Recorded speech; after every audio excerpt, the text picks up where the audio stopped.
সব দোষ হুজুরের। হুজুর তার নিজের বউ নিয়ে হেঁটে যাচ্ছে, কয় দেখছনি কত বড় বেয়াদ্দব হুজুর, মাইয়া লইয়া হাইটা যায়। হুজুরের জামা যদি একটু বড় হয়, কয় হুজুররাই কাপড়ের দাম বাড়াইছে।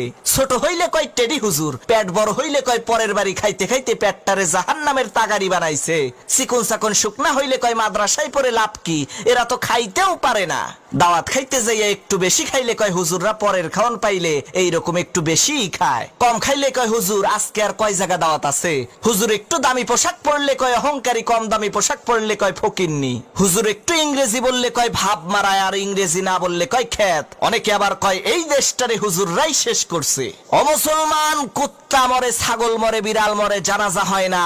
এই বাংলার জমিনে যদি ওলামা একরাম না থাকতো, তোমার মরণটাও কুত্তার মতো জানাজা ছাড়া হইতো। আরে তোমার বাপ মায়ের বিয়েটা যদি হুজুর না পড়াইতো, তাহলে তো তুমি হারামজাদা হইতা, নাজায়েজ জারজ সন্তান হইতা। তোমারে তো